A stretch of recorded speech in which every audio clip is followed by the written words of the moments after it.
Buona giornata, ben ritornati anche quest'oggi al nostro appuntamento quotidiano con l'informazione, con le notizie, con gli approfondimenti TV7 con voi. Quindi ogni giorno, lo ricordo, su TV7 il canale 12, ma poi ci sono anche dei repeat su TV7 News, avete opportunità di vederlo più volte, dalle 12:40 alle 13:25, proprio vicino al nostro TG regionale.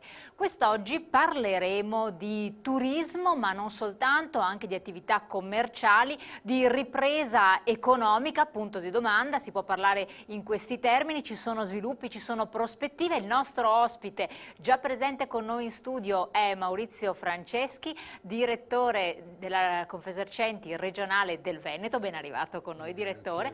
Stiamo attendendo anche un altro direttore dell'Associazione Veneziana Albergatori, Claudio Scarpa, speriamo che ci raggiunga quanto prima, aveva un imprevisto, una riunione imprevista, ma speriamo che possa essere con noi in studio.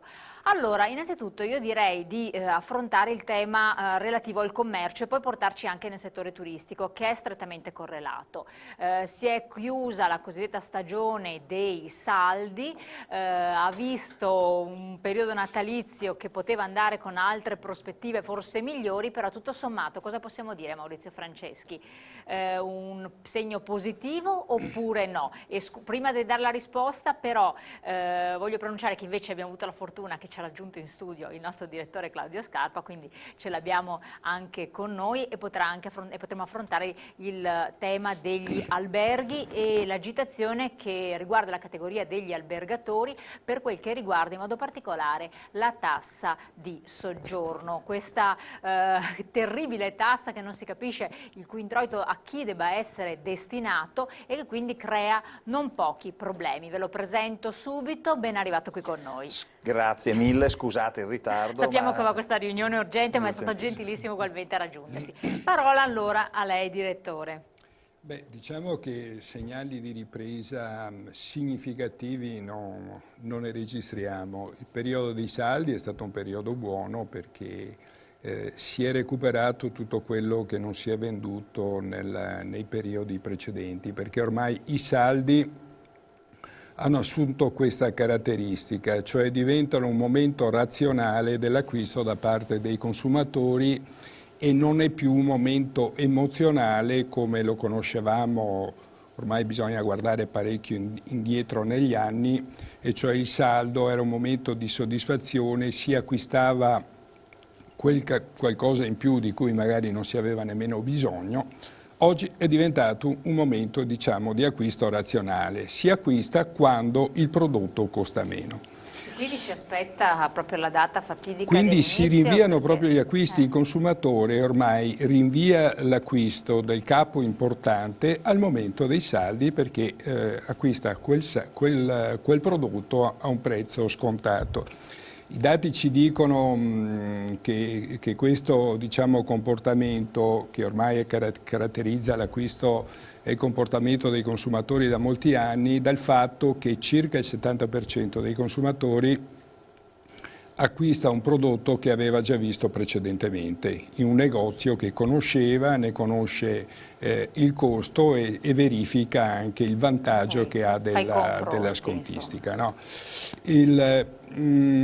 Comunque i saldi non sono stati un impulso, diciamo, alla ripresa dei consumi, perché quello che registriamo ancora oggi è una stagnazione dei consumi, non si vedono segni di ripresa e d'altronde l'economia complessiva che non dà segni di ripresa, perché anche quella modesta percentuale di previsione del prodotto interno lordo del 0,8-1% è legato soprattutto alle esportazioni di alcune aziende che hanno strutturate con l'estero. Sì, che operano quindi con l'estero, nel manufatturiero in particolare, ma è legato ad alcune aziende specifiche e ad alcuni settori specifici. Questo non ha ancora prodotto una ripresa della domanda interna e d'altronde il commercio vive di consumi interni E se non vi è quindi una ripresa complessiva della nostra economia che si traduce poi anche in maggiore capacità di spesa. Quindi un potere d'acquisto superiore dei cittadini. Un potere d'acquisto, ma anche una platea che si deve allargare, perché la platea che oggi abbiamo è una platea che vede ancora anche nel nostro Veneto circa 120.000 persone, va bene, in attesa di un'occupazione stabile, che oggi sono assistiti dagli ammortizzatori sociali. Sappiamo che anche nel Veneto un giovane su 3 è senza lavoro. Ecco, se noi sommiamo tutti questi aspetti, comprendiamo anche il perché di questa riduzione e flessione degli acquisti, che poi è legata anche a una condizione di incertezza e di preoccupazione per il futuro che i cittadini veneti vivono, soprattutto, e lo dicono anche tutte le indagini, perché la preoccupazione del lavoro è una preoccupazione molto forte che condiziona anche i comportamenti. Io ricordo sempre che i consumi sono il risultato di disponibilità economica e fiducia. Sì, e oggi questi due elementi vengono un po' a meno, e quindi il risultato è questo. Quindi restiamo in attesa, diciamo, e ci auguriamo che anche qui nel nostro Veneto vi sia una capacità da parte della società veneta, attraverso la propria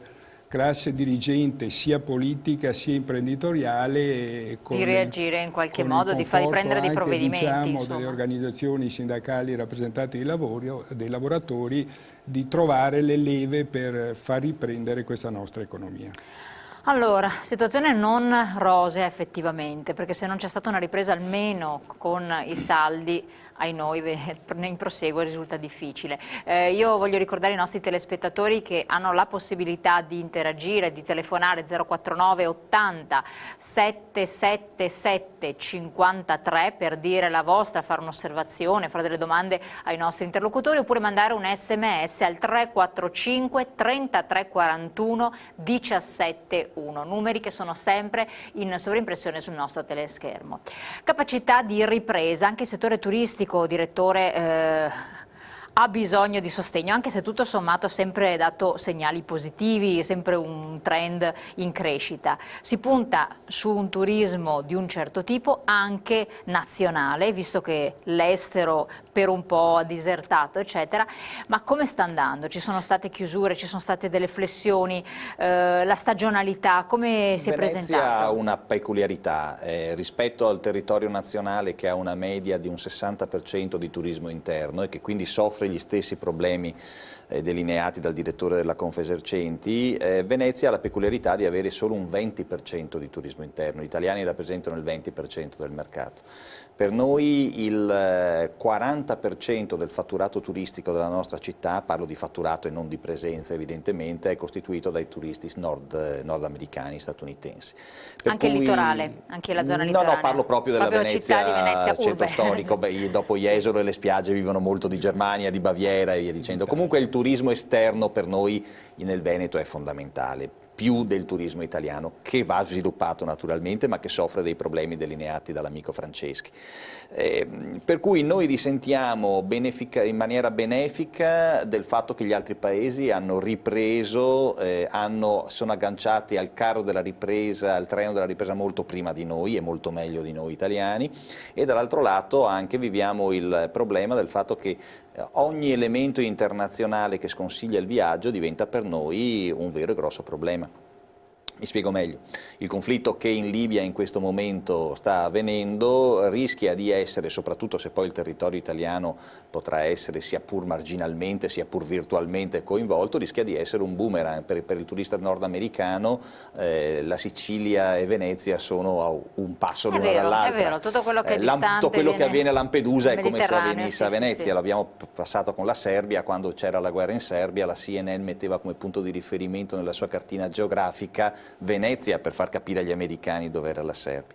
Per cui rischiamo di avere una compromesso, una stagione turistica che invece si preannuncia per la prima volta dopo 2 anni assolutamente neri all'insegna del tempo moderatamente bello, nel senso che il carnevale, i primi weekend successivi al carnevale hanno dato un segno positivo rispetto al passato. Gli ultimi 2 anni sono stati disastrosi, realmente disastrosi. La crisi internazionale ha colpito ferocemente altri paesi più che l'Italia. L'Italia tutto sommato si è ricavata abbastanza meglio rispetto ad altri paesi che sono stati veramente colpiti in maniera durissima. Parlo di Stati Uniti, parlo di Inghilterra, clienti tradizionali del nostro paese, della nostra città.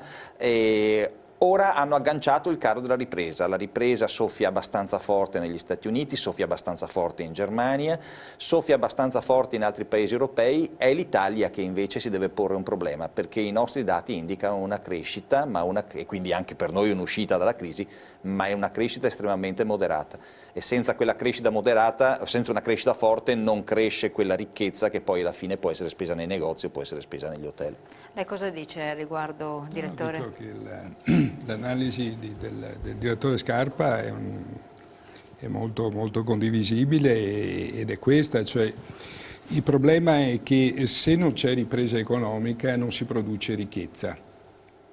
Oggi il sistema delle imprese, tutte le imprese, sia perché è un po' difficile o sono delle eccezioni che ci sia un settore che funziona e tutti gli altri invece vanno male, no? È il sistema dell'economia che nella sua complessità, il sistema economico che nella sua complessità funziona oppure registra un momento di arretramento e di difficoltà. Il problema qui è del Paese Italia.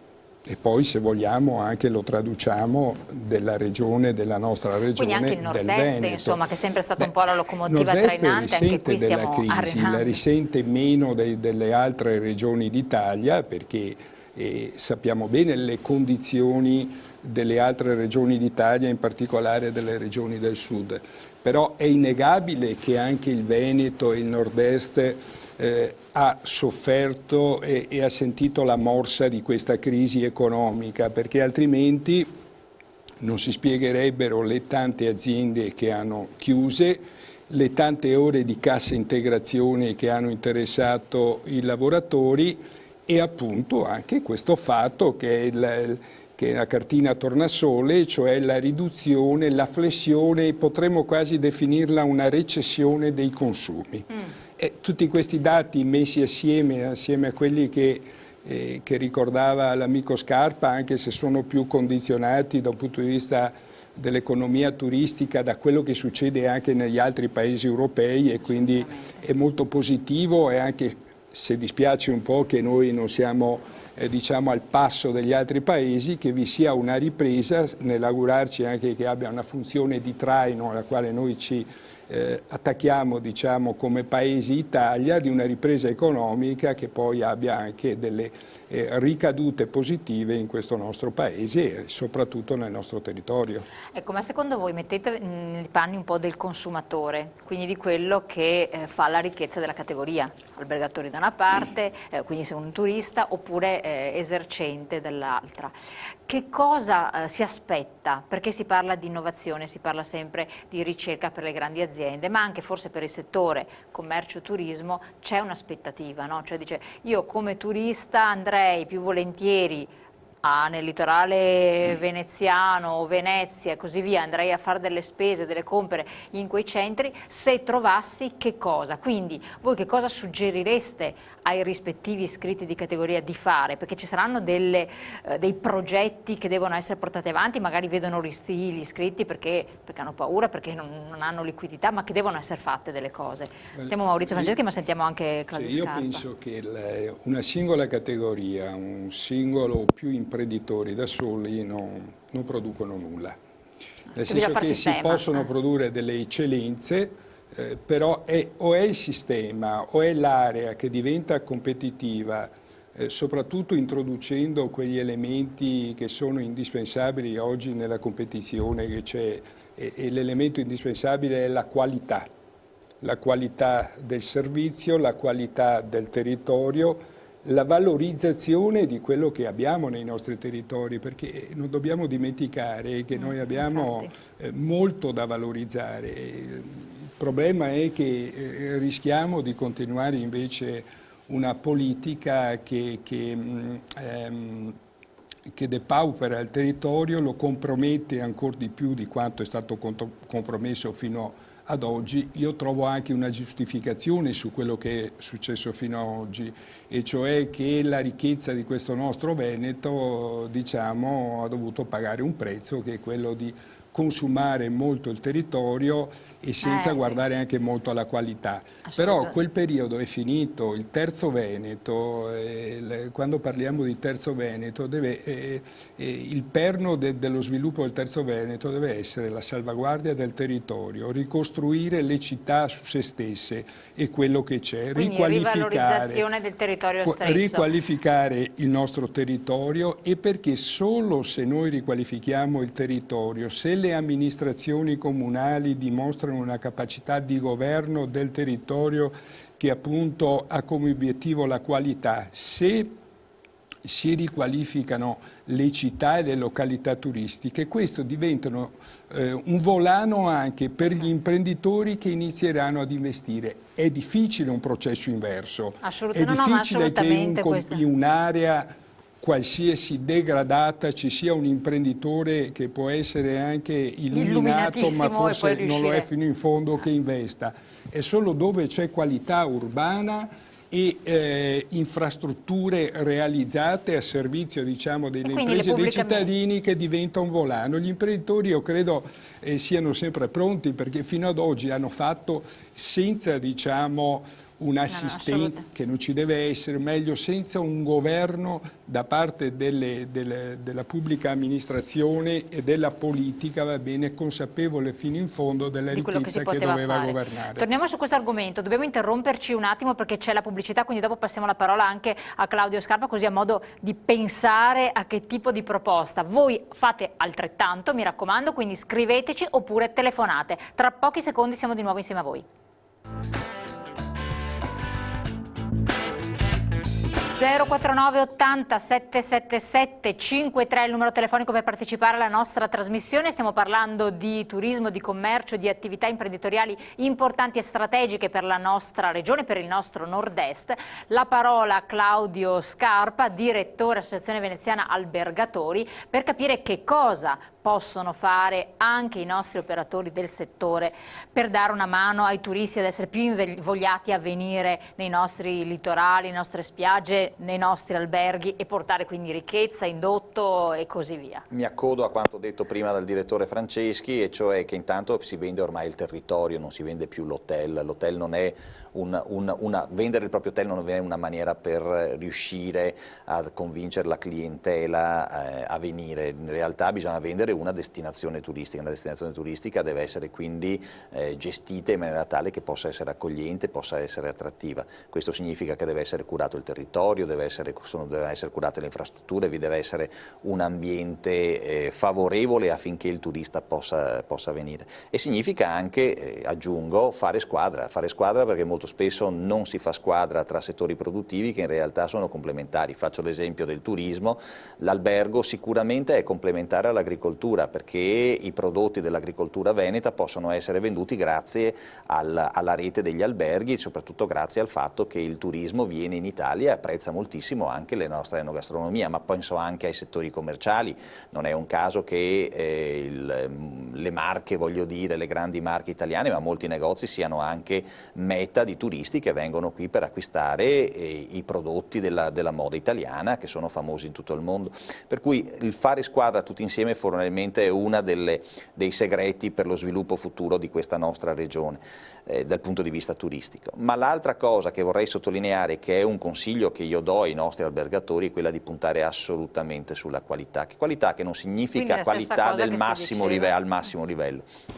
Significa qualità al proprio livello. Un albergo a 1 stella dà la propria qualità, un albergo a 5 stelle dà la propria qualità, ma quello che è importante è capire che dopo questa crisi, soprattutto questa crisi, il consumatore ha la percezione chiara del valore del denaro. Non c'è più nessuno che paga così, vabbè, ho pagato di più, no. Si paga e si vuole avere in cambio qualcosa che ha il pari valore del denaro che si è dato. Questo non è facile, perché una delle risposte che è stata data negli hotel a questa crisi è quella di diminuire i costi, e voi sapete che il 45% dei costi di un hotel, che non può delocalizzare, non può andare in Romania, non può dire che la cucina è in Romania avendo il ristorante a Venezia, è proprio il costo del personale. Quindi uno dei segreti degli albergatori in questo periodo per rimanere a galla è stato quello di diminuire il personale e quindi necessariamente mantenere una qualità inalterata diminuendo il personale, che è un compito assolutamente difficile. In molti casi non ci si è riusciti, in moltissimi casi invece ci si è riusciti, e questo è il merito principale dei nostri albergatori. Sì, però merito però è un gatto che si morde la coda, lo dico sempre, perché le aziende l'hanno fatto, anche le aziende, tantissime. Lasci a casa le persone, o magari i piccoli operatori commerciali, la collaboratrice anziché il giovane. Questi qui non hanno potere d'acquisto, la vacanzetta, anche la settimana a Jesolo non se la vanno più a fare. E questo è un grande problema. L'altra cosa che aveva previsto un grande economista, che è il premio Nobel Krugman, aveva previsto una ripresa per il 2012, se non sbaglio, 2011-2012, una ripresa senza lavoro, cioè riparte l'economia ma rimane un grosso problema occupazionale che esiste un po' tutto il mondo. I dati prima citati da Franceschi evidenziano che a pagare sono soprattutto i giovani, perché sono soprattutto loro che non riescono a trovare lavoro. C'è una continua e costante precarizzazione del lavoro, e anche qui chi non è sicuro di avere un futuro garantito è evidente che avrà una minore fiducia, minore propensione alla spesa. È una situazione che non è assolutamente facile, ma che non è nelle mani né dei commercianti né degli operatori turistici. Qui si vede il ruolo della politica, evidentemente. Ecco, lei riprende il discorso che aveva detto anche Maurizio Franceschi, quindi a questo punto palla al centro e torna mi consenta di dire, proprio in questo momento vanno ad aumentare le tasse, non parlo solo della tassa di soggiorno, ma della valanga di tasse. L'ultima è super bollo adesso sulle auto sopra una certa cilindrata, leggevo ieri su Italia Oggi, sulla valanga di tasse che ci stanno scaricando addosso ai cittadini, diminuendo quindi la loro capacità di spesa, e alle imprese, diminuendo la loro concorrenzialità sulle tasse, tra cui questa tassa di soggiorno che, vorrei ricordare, verrà pagata o dagli alberghi, soprattutto nei confronti del turismo estero, oppure dagli italiani. Il 60% dei turisti del turismo è interno in Italia, quindi il 60% della tassa di soggiorno la pagheranno gli italiani. Allora a questo punto non si riesce a comprendere se la politica ha compreso la situazione del Paese oppure se vive in un mondo a parte. Infatti l'idea che forse la politica vive un po' in un mondo a parte, lo si è visto anche recentemente con il decreto, per esempio, che ne abbiamo parlato anche ieri, del fotovoltaico. Dicono: ma dove vive la politica per prendere certi provvedimenti che ci stanno affossando in un attimo di ripresa? Lo stesso vale per il commercio, si parla di nuovi centri commerciali pesanti. Pesanti vuol dire di un certo peso e soprattutto di una certa grandezza, estensione, in proprietà di holding anche straniere, che vanno a uccidere il territorio. Hanno possibilità magari economiche per far fronte alle tasse, hanno possibilità economiche di costruire, di edificare, di fare tante cose, di assumere, però ammazzano il piccolo. Voi avete fatto da sempre una battaglia in questo senso, però sembra che per esempio Padova e dintorni riveda messa in discussione questa politica. Dopo si parla anche delle grandi strutture alberghiere che stanno sorgendo. Io penso che sia una follia continuare con questa programmazione con questo governo del territorio, lo definisco così. Responsabilità di chi in questo caso, che i cittadini capiscono? Della politica, ovviamente, e di chi governa, di chi governa il territorio, che tra l'altro non è solamente, sono tutti quegli amministratori che hanno il potere di decidere nel proprio territorio, a partire dai comuni. Quindi anche i comuni devono prendersi la loro bella responsabilità. Ma i comuni, guardi, oggi i comuni, al di là di quello che scriverà la legge regionale in materia di programmazione commerciale, sul quale noi ovviamente abbiamo già manifestato quelle che sono le nostre opinioni da sempre, tra l'altro, e cioè che di grande distribuzione ne abbiamo fin troppa, che gli interventi di questi superluoghi, che non sono solamente commercio, sono intrattenimento, sono cioè luoghi dove si svolgono delle funzioni e si assumono delle funzioni che sono tipiche o erano tipiche della città, per cui svuoti le città dalle funzioni che avevano tradizionalmente, le sposti in questi luoghi. Che sono i centri commerciali, le cittadelle della moda, commerciali allargati, i parchi commerciali, gli outlet, tutti questi luoghi, va bene, che divorano il territorio, creano problemi alla viabilità, perché poi questo è un altro grande problema in questo nostro Veneto legato alla mobilità, dove non si parla, se avete presente una volta, io ricordo, quando si parlava di una località, si diceva quanti chilometri sono per arrivarci. Oggi Sì. dici quanto tempo ci metto per arrivarci, sì. perché noi ormai conviviamo col problema del traffico e delle code.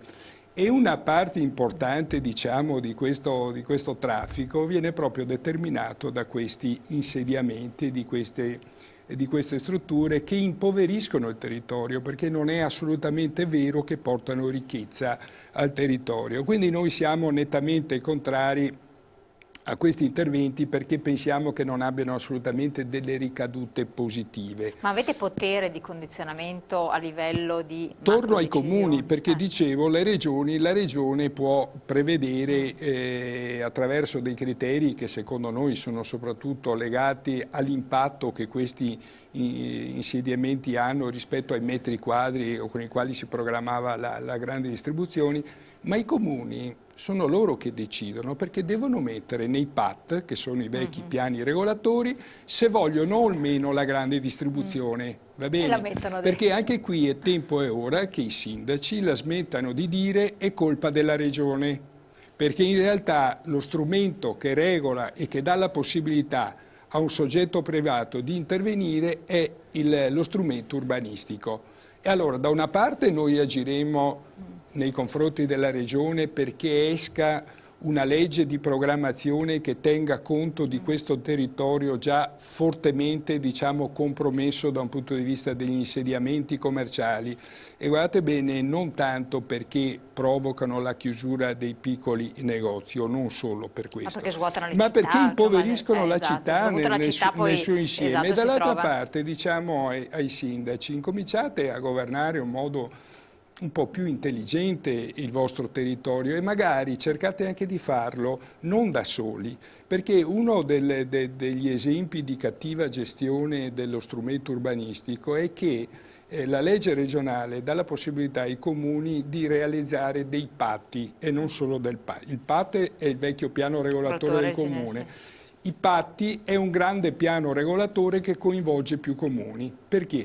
Perché alcuni insediamenti che hanno una rilevanza sovracomunale non possono essere gestiti da un singolo comune, va bene? Il governo del territorio non finisce sul confine. Anche perché ne abbiamo tanti di Le comuni. ricadute dell'outlet di Noventa, va bene, negative, interessano un territorio molto più ampio del comune di Noventa, dove il sindaco è convinto di aver realizzato chissà che cosa di buono, invece ha fatto una pessima cosa, molto cattiva e molto negativa. Assolutamente. Abbiamo il break pubblicitario, adesso quindi la parola anche a Claudio Scarpa. Io faccio anche un'osservazione a commento di quanto diceva. Effettivamente a me viene un po' da sorridere pensare sti sindaci che adesso stanno nuovamente protestando perché ci sono state 2 giornate di pioggia e i comuni sono finiti nuovamente in parte sott'acqua, abbiamo avuto delle frane, delle discussioni. Però i primi a concedere questi benedetti permessi a edificare in modo indiscriminato sono stati i signori sindaci. Perché battono moneta edificatoria. Esatto, no? Quindi adesso è facile piangere, protestare, andare contro la regione, questo e quest'altro, però io vi dico, ragazzi, a un certo punto non permettete di edificare, perché se io edifico dappertutto, cementifico ovunque, quest'acqua da qualche parte va, e stiamo vedendo dei fenomeni aberranti, a fronte di opere infrastrutturali che non ci sono state, ma questo lo sappiamo, per cui bisogna anche avere attenzione, ma parleremo anche con i sindaci, li avremo ospiti di trasmissione presto. Prima della parola a Claudio Scarpa, brevissimo intervallo pubblicitario, voi pensate, fate le vostre osservazioni e scriveteci, a tra poco.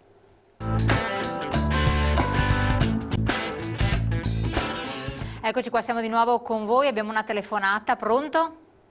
Pronto, buongiorno. Da dove chiama? Buongiorno. Io chiamo da Sanara. Sì, prego. Niente, il problema è un campo a Padova, in zona Sacra Famiglia. Sì. Il problema è che questo campo è dal 52, vige un piano regolatore dal 52, dove il comune di Padova prevede una strada, fate conto di vedere un campo da calcio, ecco, che adesso è contornato da case, E vogliono costruirci una strada praticamente.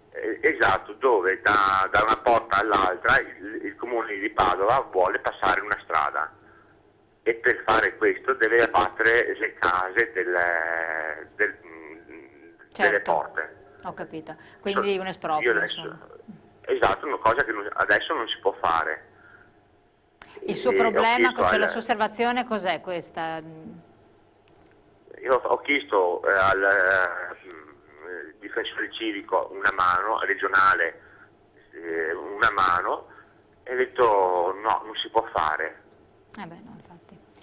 Ho capito. Questo, guardi, magari questo problema troverà anche approfondimento quando riusciamo ad invitare, magari invitiamo il vice sindaco di Padova e approfondiamo questa dinamica, questa problematica. Effettivamente i territori che subiscono una modifica di destinazione d'uso e poi con interventi successivi di espropri vari sono parecchi, non solo nel territorio padovano, ma poi basta vedere le grandi opere di viabilità infrastrutturali che sono state realizzate, sono molte. Grazie di averci comunque segnalato questa problematica. Grazie a lei di aver telefonato.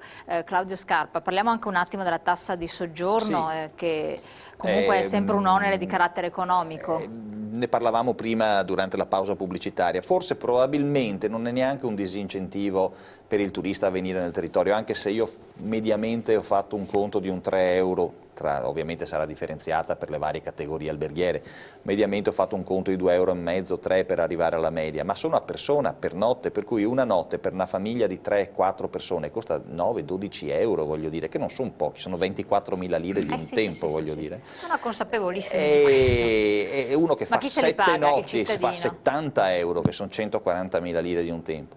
Per cui è pesante, però in ogni caso secondo me non sarà tanto questo il disincentivo, quanto il problema è un altro. Il problema è che è una tassa che nel passato l'abbiamo già avuta e quindi la conosciamo bene, è onerosissima da gestire sia per noi sia per l'ente pubblico, è stata tolta perché nel passato il 50% del gettito andava in controlli amministrativi, gestione burocratica, lo Stato stesso aveva un costo altissimo dalla gestione di questa tassa. E poi c'è un altro problema. Il problema è che in questa politica del tutto compreso, del prezzo tutto compreso, alla fin fine l'albergatore rischia di comprendere nel prezzo della stanza anche la tassa di soggiorno, quindi facendosene carico. Non solo, questo è un rischio ancora più concreto laddove vi sono rapporti contrattuali già in essere con tour operator, i quali sono abituati a trattare le aree, diciamo così, grandi masse di turisti, dicendo io ho a disposizione tot numero di turisti, li invio in questo territorio, se il prezzo è questo li invio in questo territorio, altrimenti li mando da un'altra parte. Un pacchetto tutto compreso. E quindi pacchetto tutto compreso, quindi necessariamente la tassa di soggiorno rischia di essere compresa. Ecco, questo è un rischio in cui non bisogna cadere e quindi bisognerà, e questo è un compito dell'associazione di categoria, far sì che sia chiaro che la tassa sia esclusa. Questa è una battaglia ad esempio che andrà combattuta a Roma, perché a Roma viene adesso approvato il regolamento di esecuzione, il regolamento di attuazione della tassa di soggiorno, quindi un po' le regole anche per omogenizzare sul territorio la sua applicazione. Però voi vi siete un po' anche battuti per la destinazione di questi introiti di carattere economico, cioè dite, siamo favorevoli sempre nel regolamento. No, noi siamo contrari e ci combatteremo fino alla fine a Venezia perché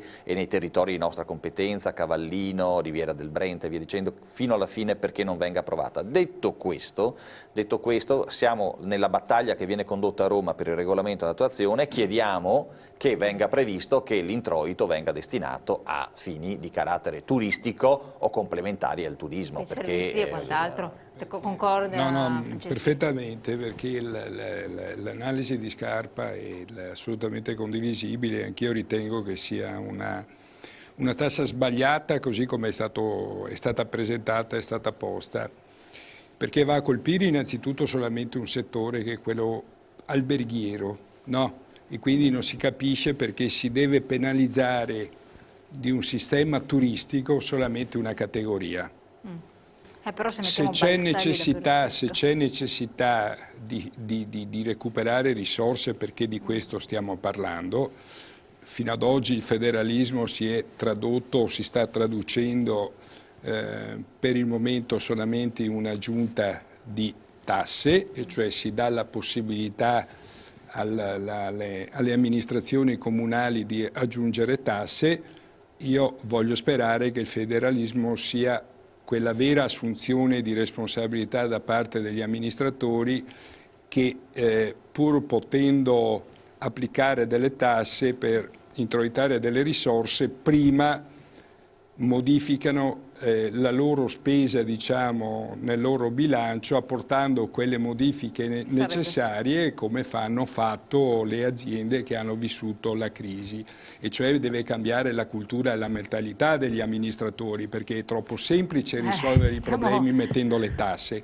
Però, detto questo, anch'io condivido l'altro aspetto che diceva Scarpa, e cioè che se proprio dovesse andare male con questa benedetta tassa di soggiorno, dobbiamo avere la garanzia sulla destinazione, perché un altro problema che sta venendo avanti molto chiaro è il bilancio regionale che anche della nostra regione Veneto ha confermato, è che sono stati tagliati nella misura del 60-70% i fondi destinati al turismo. E quindi c'è stato un classico taglio è un classico taglio con che ricadute.